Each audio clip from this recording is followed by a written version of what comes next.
Good morning or afternoon or evening to everyone, wherever you are in the world. Welcome to New Ways of Being. This is a brand new podcast. And with me today, I have my guest, Theodore Orenstein, and he is the author of a book called Awaken Your Soul: How to Find Your Inner Spirit and Life's Purpose. And uh, and would you prefer me to call you Ted or Theodore? Yes, Ted. Call me Ted. Okay, very good. Um, so we're going to be talking about the subjects of awakening, finding your soul, finding your inner life's purpose, and much, much more. We're going to have a good general discussion, I think, about awakening. And in his book, he talks about his story and what he experienced in that and what he's learned from that. And so we'll dig into that. But Ted, the way I usually start is I'd like you to tell us a little bit about yourself, your story, and a little bit about what you're doing right now. I think I gather you're retired as a lawyer. But Yes, I am. yeah. So yeah, tell us your story. Okay. Well, when I was a kid and when I was through high school, whatever, basically I just believed what everybody told me about God and what it said in the Bible and everything. And when I was in college, I decided I was an atheist because I believe in science and history and archaeology, and I could not believe that stuff if I accepted science. So my choice was I'm an atheist, and I was an atheist for years after that. Um, I went through law school, and I spent 2 years in the Army. I got out of the Army, and I was studying for the bar exam in Boston, which is my hometown. It was about 3 o'clock in the morning, and I was studying. I was in this rooming house, and it wasn't heated, and it was the middle of the winter. And it just came to me. I don't know how it came to me with no warning. The meaning behind the golden rule, why we do unto others as we would have them do unto us. And that's because we're all connected. If I hurt you, I hurt myself. Yep. If I help you, I help myself. That was a realization to me, and it's all I could talk about for a while after that. And then a series of awakenings came to me in the next 2 years. At one point, I realized that I am not my body, that I am a spirit which lives in this body while I'm on this earth. I don't believe in hocus pocus, but basically there's a life force within me. Just because there's skin on this, it doesn't come from the skin, the life. The life comes from a force within me. Mm-hmm. And I realized that it is profound. And it's so profound that it is not ended by the mere ending of my physical body. That it will, and it's also not. And another big thing I learned, it's not isolated. That this force within me connects me with that same force in everybody and everything. That was another realization that came to me within that 2 years. That basically within me there was a spirit, and I had never known about the spirit. I was too busy working and doing things and whatever in the world. But it just came to me out of nowhere. Like it came to Moses out of nowhere when he approached this bush that was burning. I was ready for it. If he had not been ready to see that the bush was burning but not being consumed, he would have passed right by it and gone on with his day. But apparently he was ready. So I guess I was ready. So these things came to me, and it caused me to start probing further into it. I read a lot of books by other people who had enlightenment experiences, many people, and learned a lot from it. I learned from, I've also read books who had studied the subject of enlightenment. Mhm. All right, I'll let you ask questions.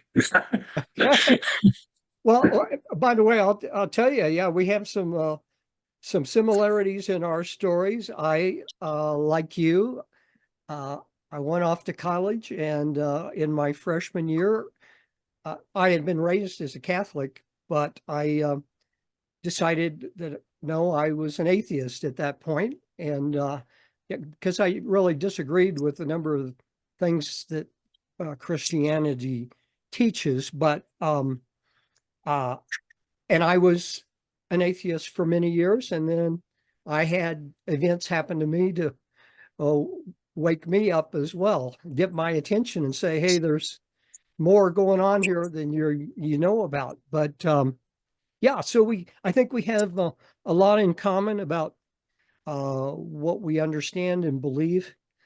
Um, so just I do you said that you had read a lot of spiritual books, and as I did, I got very heavily into what I call spiritual exploration. But That's what it is. Yeah. were there any particular teachers that stood out for you that you really paid more attention to? Okay, well, it's not necessarily a whole book, but of course, Jesus. Hmm. He was spiritually enlightened. Hmm. Um, I think that the that religion is like a bureaucracy. Right. The people that the religions were based on were spiritually enlightened people, whether they were Jesus or Moses or Abraham or Muhammad or Buddha. But then they get this bureaucracy built up in order to I don't know why, to get as many people as possible involved, and maybe if we get them involved, they'll become enlightened later on. Now, who knows? But they miss the spirit of it. They miss the spark of it by making it a bureaucracy. That's the problem. Right. I discovered God. You asked me about, right? So Jesus, definitely. Um, uh, Khalid Gibran, the prophet, the Oh, book, The Prophet. Um, Even Marcus Aurelius's Meditations. I got a lot out of that. Um, uh, let's see what else I can think of. There are some books by all different religions. I bought books from all religious leaders, even more contemporary books. There was Lawrence Kushner, who was a rabbi, and he wrote a book called God. What was it? God was here, and I did not know. It's about Jacob's realization when he was like banished from his family and sleeping in the middle of the desert, and he had this dream about connecting with God. He realized that God had always been in him, but he was so busy and doing things in life or whatever that he didn't sense it. So that okay. so Lawrence Kushner wrote this book, and it's very profound. He takes that phrase and he looks at it from 10 different layers of understanding, from the most basic, from the understanding that a blue collar kind of like traditional person would have, and then how a spiritual person would look at it, and how different kinds. Yeah. Are you okay? Yeah, yeah. Okay. Very good. Well, the I I was influenced by a number of different modern spiritual teachers, Deepak Chopra and I read his books. Wayne Yeah. Dyer and others.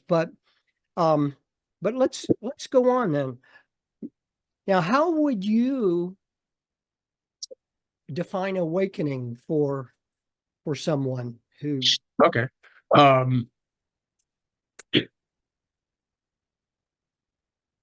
the sensing the connecting with the spiritual light within you, because once you do that, I mean, it's a process, because we are living on this earth, and it's a process of learning.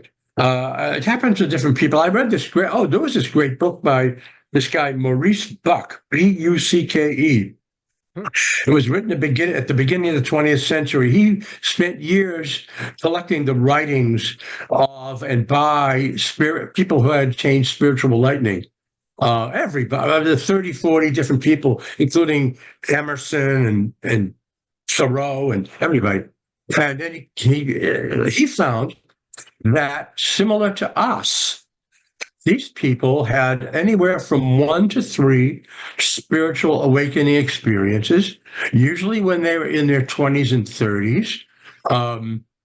It was amazing to me. I had no idea. I thought I was the only one. I mean, I knew about Jesus and I knew about these other people, but all I could think about is what had come out of me. But apparently it's not a common thing, but a usual kind of way that it happens to people when they're developing. What was the question? Yeah, that's a good definition. I think it's you said awakening is connecting to the spiritual life within you. I like that. It's very well said. There are many different. I'm sorry. Go ahead.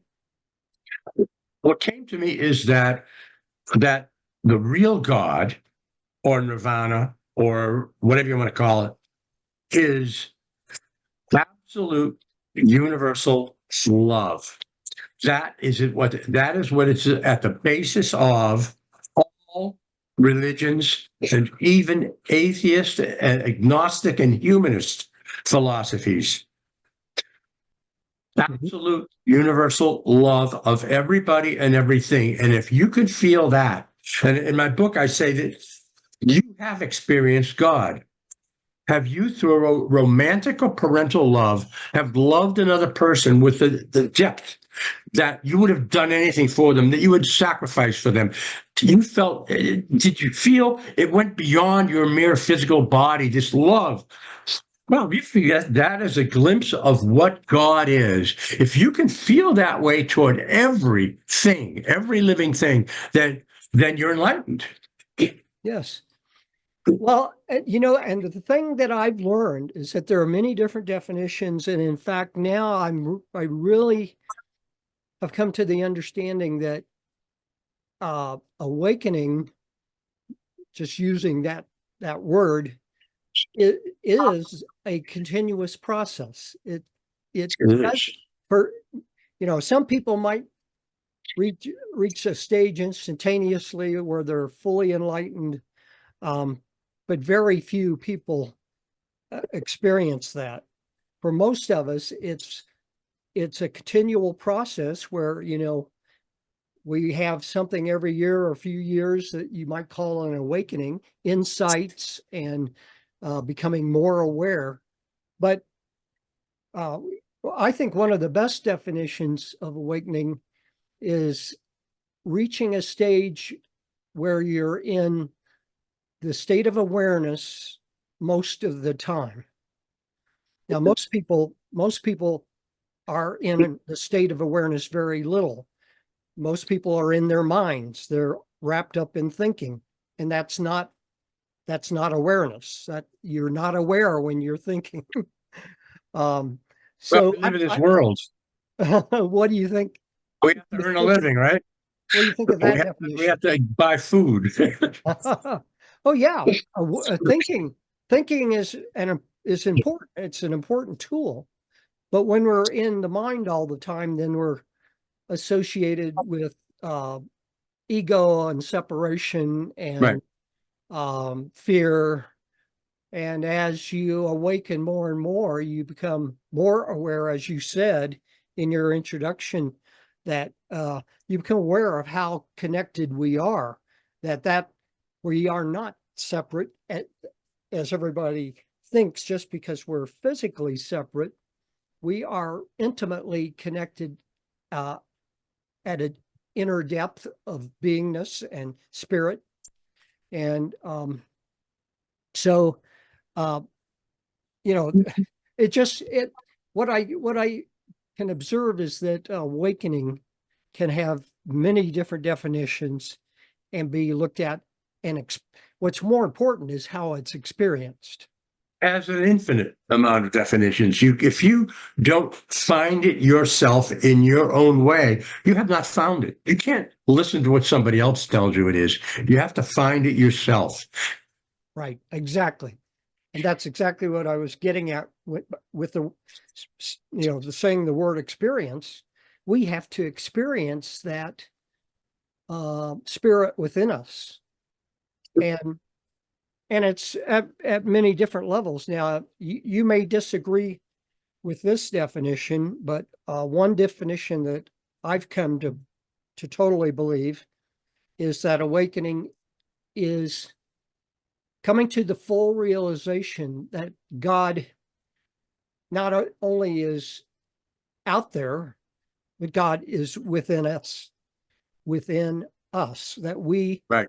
are, and actually, the way I would put it is we are an expression of God. Absolutely. Yes. So That's the same thing. it's fascinating to me that, different people can say I'm awakened, and, they just had one awakening experience. I may not mean they're fully Process. aware. The Buddhists call it the path. It's not one thing. Once you're on the path, you have to keep progressing along the path. There's no destination. If you think you found it, then your ego's kicking in. You think you're better than other people, and you stop searching. Your mind stops exploring and opening. It's a path. It's a continuum experience. Totally agree with you. Yes, it is. And it is, it's an interesting experience to go through the learning process and the awakening process. And it's really a lot of discovery, about ourselves and about the nature of our inner world as well as the outer world. But the inner world is so important and so neglected by so many people. Yeah, you talked about how in this world it's hard to stay. You have an awakening experience, but then you lose it because we're in this world, and then you have to try to get it back again. I spend a whole chapter in the book. I think the way I call it keeping the Sabbath. I say that the people that wrote the Bible, they were enlightened people. Maybe some other people on the committee were politicians, but they did put enlightened people on that committee that wrote the Bible, I think. And they knew that you can become spiritually awakened, but then you lose it in the day-to-day world. Mm-hmm. You have to periodically slow yourself down, quiet yourself, and connect again with your inner spirit in order to keep it alive in you. And that's why they had this keeping the Sabbath rule. They said once a week, you have to spend a day not doing anything, just connecting with your inner spirit. I think that's a way to do it.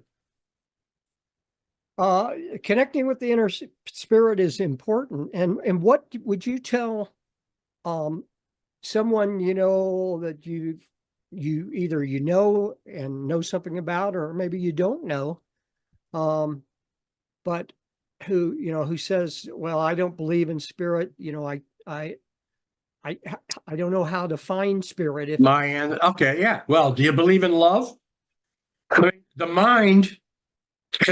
mind is very narrow. It only knows things by their size and their weight and their height and their color and their depth and all those things. But love is not defined by any of those things. You still believe in love, right? Well, love is God. Love taken to its universul level is God. So if you believe in love, you believe in God. You just have to get into it.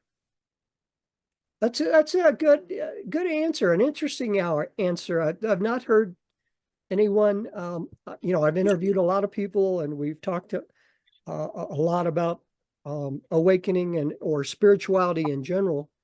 And a few people define it that way, but not many. But I think it's a good definition. God is love.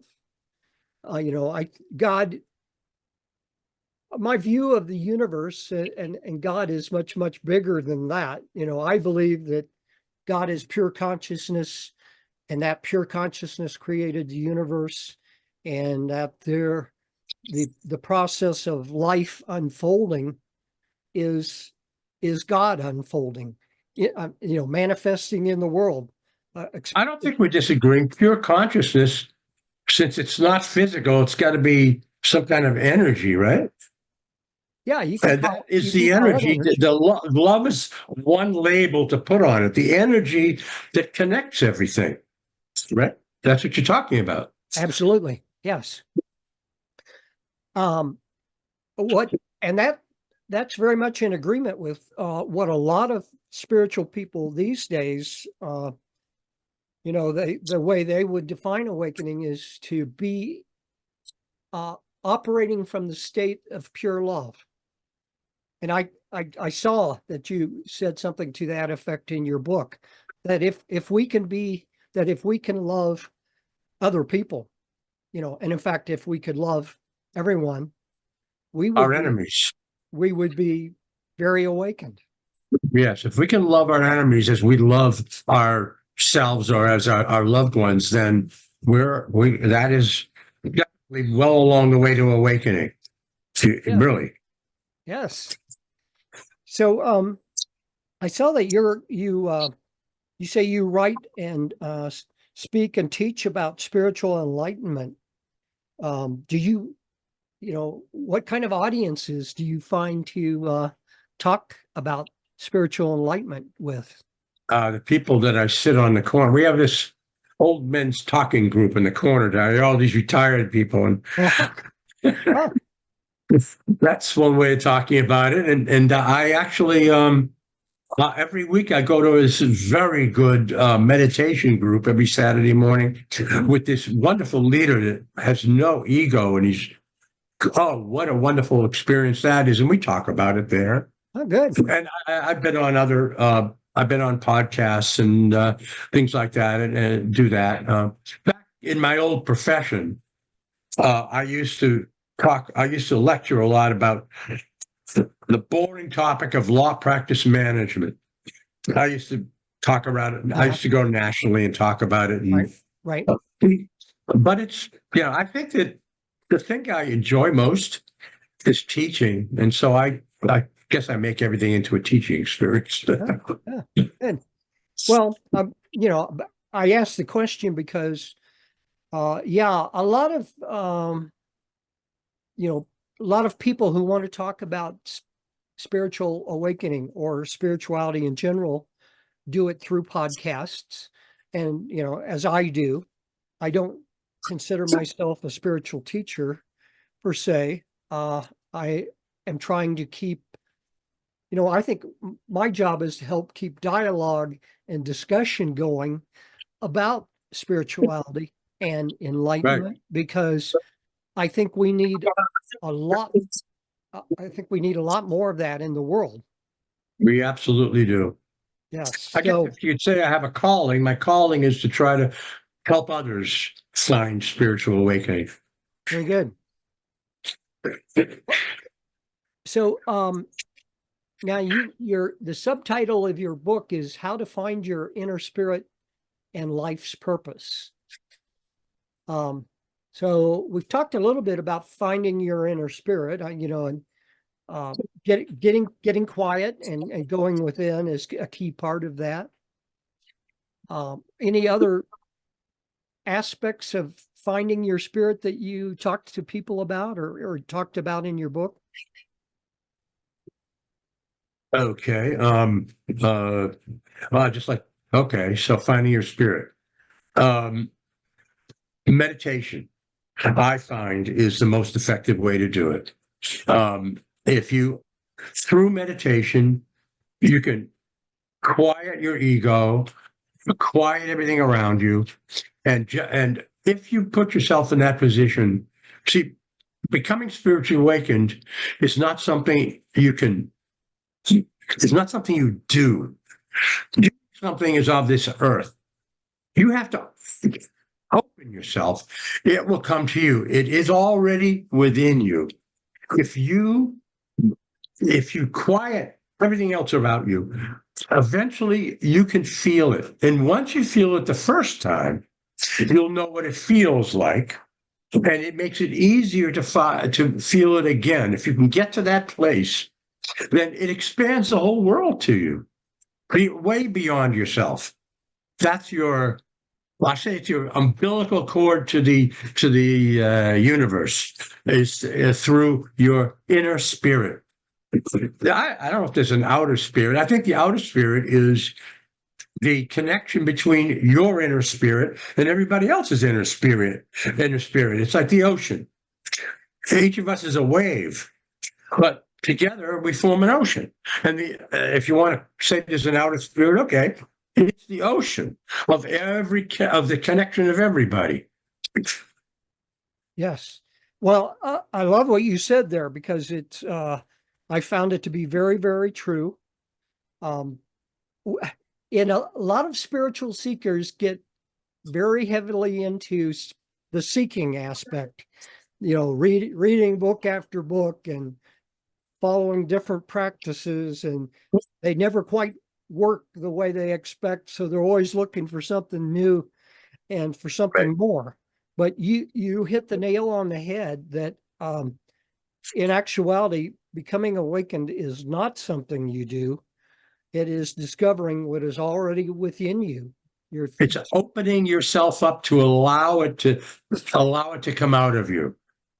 Absolutely. You have to get out of this physical world. Trying, seeking, those are all things of this physical world. You have to just open yourself up, not be of this physical world, but be of the spiritual world.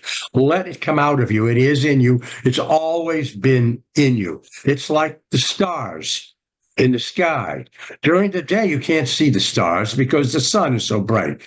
Well, but when you're in this physical world of running around, it's so bright that you can't feel your inner spirit. You have to get rid of all that outside world stuff in order to feel your spirit, which has been there all the time. It's here. It's now. You just have to allow yourself to feel it. And once you feel it, you'll get on the path toward enlightenment. Yeah, and that's another aspect that is important. Well, actually, you said, I take notes, so I'm writing a note there. You said a couple of things pretty significant. One is open and allow. In my last podcast episode, I talked about opening and allowing is key. It's, yeah. And all of the teachers and the resources that I've been drawing on lately have been totally emphasizing that open and allow, and you can experience greater awareness, greater abundance. You can open yourself to miracles, much as possible. And then the other thing you said that's quite important is you said allow yourself to feel the spirit within. And the feeling part, and that relates directly to what I was talking about when I mentioned the word experience. You need to experience it. You need to feel it. Just thinking about it doesn't get you there. Right. You can't think about it. But thinking about it will keep you away from it. Thinking is of the physical brain with the ego and everything. You can't find God by thinking about it. You have to just allow it to come to you. It is in you.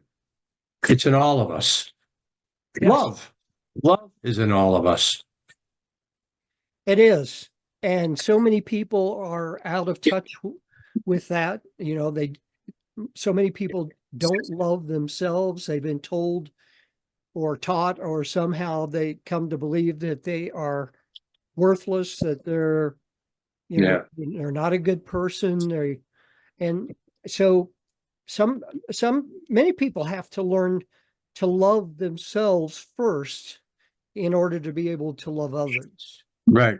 They have to get out from under their ego. It's the ego that causes you to do things to make people tell you that you're not a good person. It's the ego. And the ego is the result of, I don't know, hurts that have happened to you earlier in life, and you develop these defensive reflexes and how you act, how you deal in certain situations. You have to get out of that ego, and meditation is really a very effective way of getting out of your ego, so you can feel your inner spirit, your inner godly spirit. Yes.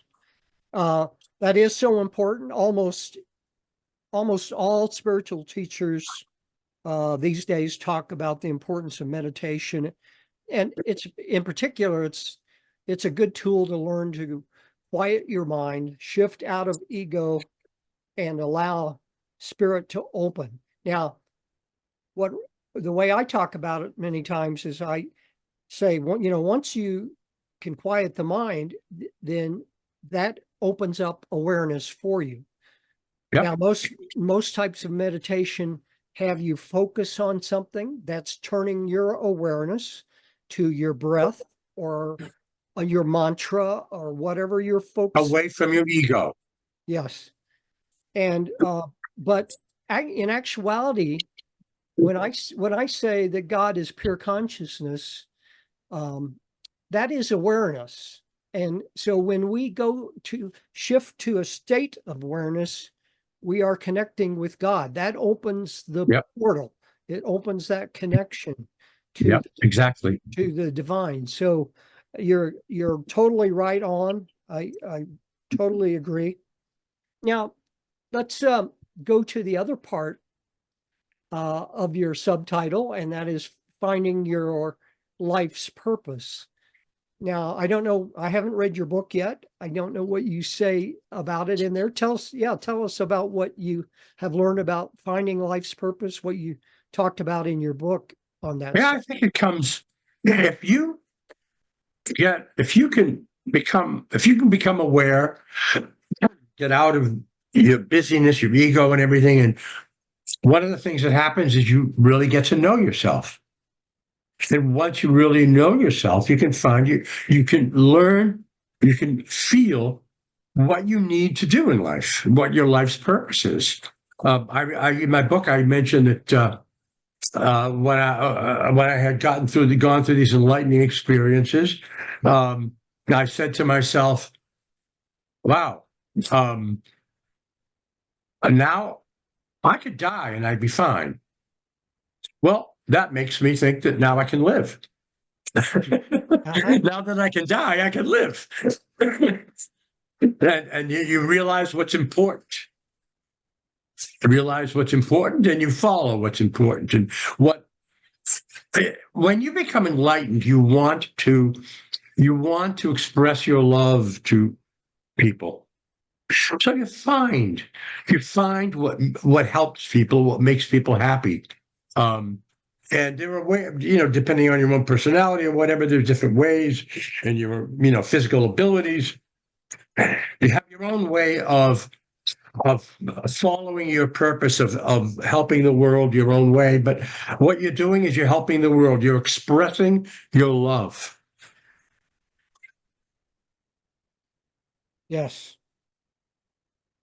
And, and that's the way you said that is interesting too, because a lot of people can get to the point where they can think about being love or being open to love or even loving other people.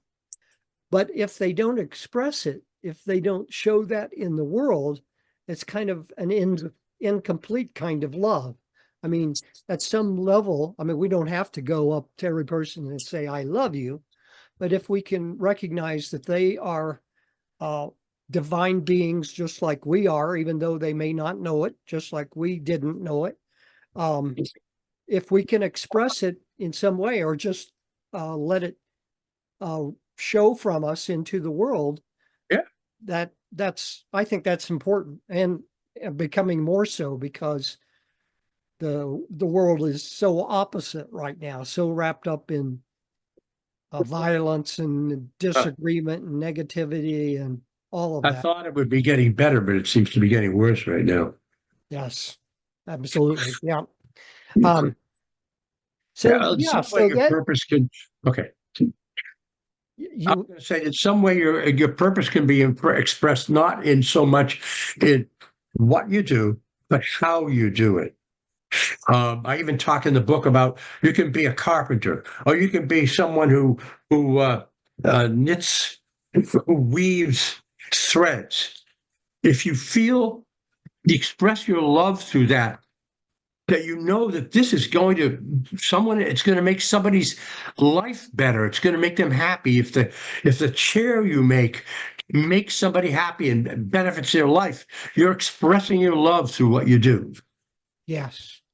And you know what I've learned over the years, because I did a lot of I've done a lot of spiritual work, different practices, um, and one problem that I have really learned is that so many of those practices are all about thinking, but not the feeling part, and really going uh, inside more, and experiencing it. But I like the way you said that, because so you said that if you can quiet the mind, get out of your ego, that allows you to discover yourself, and then you can explore into that to find your purpose. Right. Yeah, and so in the past, I'm thinking back 5 or 10 years or more, um, when people talked about finding purpose, it was very analytical process, and very much about what you do or what you like to What do. you're good at. Yeah, but so yeah, you definitely hit uh, the nail on the head there of that. Um, One aspect of that is about how you do what you do, how you are in the world, and I would say the other aspect of that is who you are as a person, who you are as a being. Not not in terms of what you do, but what you value, what you feel about things, like love. How you do it, how you go through life. Yes.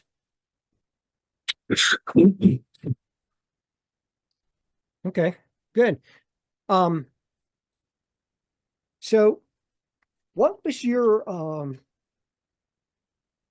I don't know if this is an easy question to answer, but what was your biggest epiphany in your process of awakening? I mean, yeah, I think you touched on several of them. One of them you touched on was the golden rule, and about That apply. was my first epiphany. Yeah. What was your biggest epiphany? It was that it was that my spirit is eternal, that that it extends throughout all the universe, that it's always been here. It will always be here. Um, and it's not limited by my physical body, either the parameters of it or the lifetime of it. I don't have any answers about whether I suppose it's going to be some other life, but who knows? I have no idea what it might be. The spirit will continue. It may not even be in this universe. I don't know. I'm not going to speculate. Um, but I know that my spirit is so profound that there's no way that this mere physical body is going to end it. Mhm. Yep. Well, I totally agree with you there. My big epiphany was along the same lines of experiencing at some level. I would it's something I really couldn't put into words Yeah. easily, but of knowing yourself to be spirit and totally connected to that whole universe, to all of life within it. Yeah. And And when you're in there, you understand everything.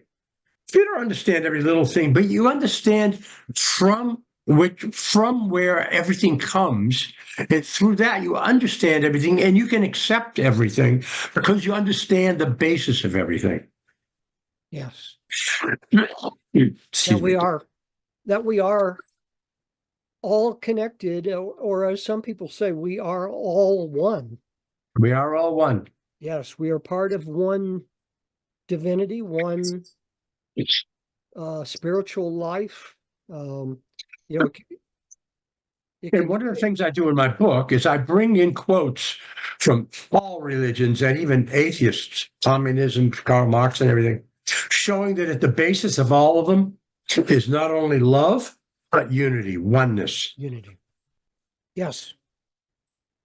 Well, I didn't see any, I don't think I saw specific mentions of that in what I read about your book, but I'm glad you said that because, you know, I think that's very important as well. That, you know, and if, in fact, if I had to say two words that best describe what I know about what we really are, and what we discover when we awaken is love and unity.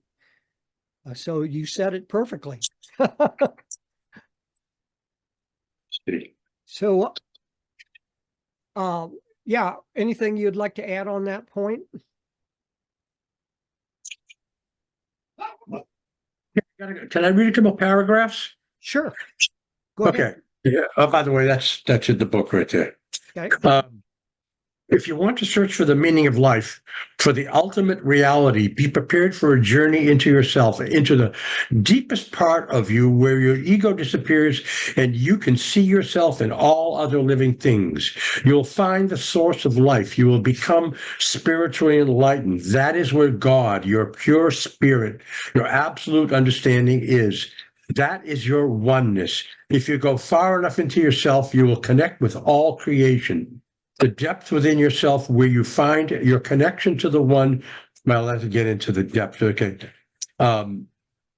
It's deep within your heart. It means that it's not physically within your heart, but it is deeper than any physical aspect of yourself.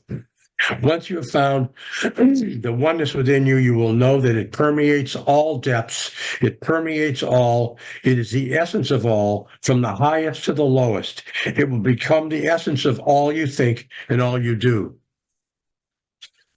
Wow. Beautiful. Very well said. I love that. Thanks for reading that. I'm glad you did. So yeah, that for you listeners out there, that gives you a feeling for what he talks about in the book. You know, we've covered quite a bit of ground here. He goes into many different aspects of what he has experienced in his awakenings and what he's learned from that, and how even to a bit about how he applies it in the world. And I love that quote that he just read us from the book. Absolutely perfectly said. You know, it's a good summary of what people can awaken to. And when you say awaken your soul, it's really, our soul is always with us.